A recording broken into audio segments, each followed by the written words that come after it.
Knife দিয়ে কাট mark করে দিবে, ছোট্ট একটা 2-3 মিলি 4 মিলির মতো একটা মার্ক করে দিবে।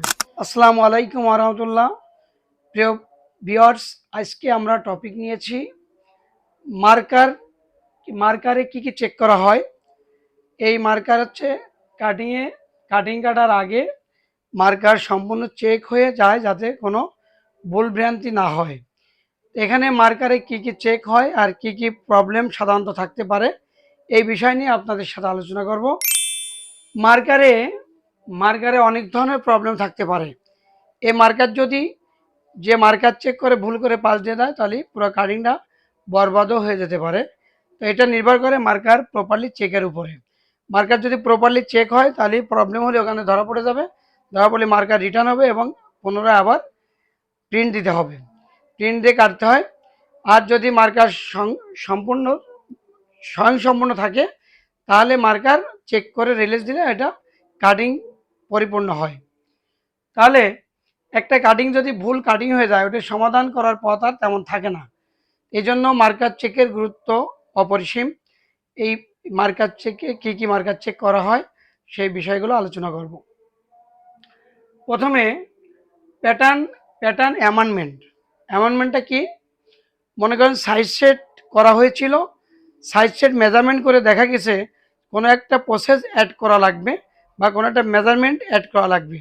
মাইনাস হয়েছে প্লাস করতে হবে অথবা প্লাস হয়েছে মাইনাস করতে হবে। তো সেই অ্যামেন্ডমেন্টটা যখন করা হয় তখন মার্কার চেক টেবিলে তথ্য দেওয়া হয় যে এটা অ্যামেন্ডমেন্ট হবে এবং এটা তিনটা কপি থাকে। যখন কোনো মার্কার চেঞ্জ করা হবে, মেজারমেন্ট চেঞ্জ করা হবে, তখন তিনটা কপি থাকে। একটা থাকে এফসিকিউর কাছে, আরেকটা থাকে ক্যাডে এবং আরেকটা থাকে কাটিং কোয়ালিটির কাছে। তো কাটিং কোয়ালিটি যখন মার্কারটা আসে তখন কাটিং কোয়ালিটি চেক করে যে আমার এই আইটেম এই স্টাইলে কোনো প্যাটার্ন অ্যামেন্ডমেন্ট আছে কি না। ওই কপিটা বের করে দেখে অ্যামেন্ডমেন্ট আছে। এক্সাম্পল, লেন্থে আমার 1 সেম প্লাস হবে, তখন সে চেক করবে যে লেন্থে আমার সাইজ ছেড়ে যা ছিল তার থেকে 1 সেম প্লাস হয়েছে কি না। এইভাবে এই প্যাটার্ন অ্যামেন্ডমেন্ট, সেটা আমি এক্সাম্পল দিয়েছি লেন্থ হিসেবে, কিন্তু এটা উইথে হতে পারে, স্লিপও হতে পারে, অনেক জায়গা হতে পারে প্লাস মাইনাস। তা প্লাস হলে প্লাস চেক করবে, মাইনাস হলে মাইনাস চেক করবে যে এটা অ্যামেন্ডমেন্ট হয়েছে কিনা। এরপরে প্যাটার্ন ডিরেকশান। প্যাটার্নে ওয়ে আছে, 2 ওয়ে আছে এবং 1 ওয়ে আছে। প্যাটার্ন যদি ডিরেকশান, যেমন প্যাটার্নে আপনার ফেব্রিকের ডিরেকশান আছে, যদি সলিড ফেব্রিক হয় সেটারও ডিরেকশন আছে এবং যদি এওপি হয় তাহলে ডিরেকশন আছে। কোন ডিরেকশনে প্যাটার্নটা দিয়েছে সঠিক আছে কিনা এটা চেক করবে। এবং পার্ট মিসিং, এক্সাম্পল, একটি বডিতে বা একটি গার্মেন্টসে পার্ট আছে 6টি, এখানে দেখা যাচ্ছে 5টি দিয়েছে আর একটা দেয়নি, তার মানে ওটা মিসিং, ওটা ভুল। তারপরে আছে কি ওভারল্যাপিং, একটা একটা প্যাটার্ন থেকে আরেকটা প্যাটার্নের একটু বাফার দূরত্ব থাকা দরকার। দেখা গেছে 2 মিলি 3 মিলি অথবা 1 মিলি হলেও এটা দূরত্ব থাকবে, কিন্তু দেখা গেছে যে ওভারল্যাপিং করে একটার ভিতর আরেকটা ঢুকে গেছে, একটার ভিতর আরেকটা ঢুকে গেলে ওটা হবে ওভারল্যাপিং, তাহলে ওই মার্কার সঠিক না। গেল ওভারল্যাপিং। এবার পোর লাইন মার্কটা এমনভাবে দিয়েছে যে লাইন মার্কটা কাটার ম্যান যে কাটবে দেখে কাটতে পারবে না, লাইন মার্কটা দেখা যায় না। তো এটা পোর পোর লাইন মার্ক। এরপর হচ্ছে ডবল লাইন মার্ক। মনে করুন আমার একটি আমি ফ্রন্ট পার্ট ড্রয়িং কাটারম্যান দেখে কাটবে, এখানে লাইন মার্ক আছে ডবল, তাহলে ও কোন লাইন মার্কে কাটবে ও কনফিউজ হয়ে যাবে। তো ডবল লাইন মার্ক হলে এটা রিলিজ দেওয়া যাবে না, এটা একটা প্রবলেম।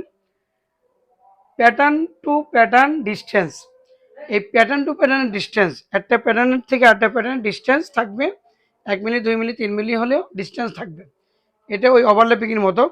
দেখা যাচ্ছে অনেক বেশি ডিস্টেন্স হলে ফ্যাব্রিকের কনজাংশন বেড়ে যায়, এই জন্য ডিস্টেন্সটা চেক করবে। এরপরে nose mark oblique cut mark check করবে। যে এক্সাম্পল আমি বলতে পারি যে লেবেল যেখানে অ্যাটাচ করবে সেখানে একটা কাটমার্ক থাকবে। এই কাটমার্ক অনেক জায়গায় থাকে। ব্যাক পার্ট ফ্রন্ট পার্টে যখন সাইড সিম করতে হয় তখন অর্ধেকে এসে একটা কাটমার্ক দরকার হয়। তারপরে লেবেল অ্যাটাচ করার জন্য কাটমার্ক দরকার হয়। এরকম প্রত্যেকটা ম্যাক্সিমাম বিষয় কাটমার্ক দরকার হয়। এবং কাটমার্ক আর নোসমার্ক এটা ডিফারেন্স।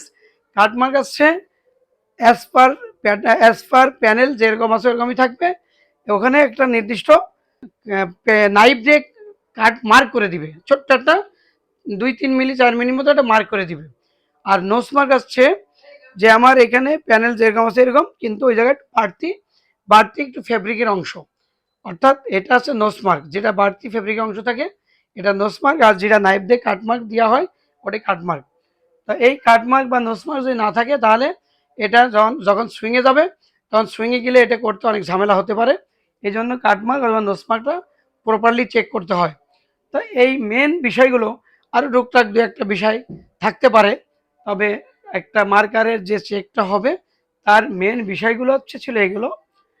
এই তারপরে আছে মিসমাস চেক অথবা স্টেপ। এই বিষয়গুলো হচ্ছে মূলত মূল বিষয় মার্কারে চেক করতে হয়।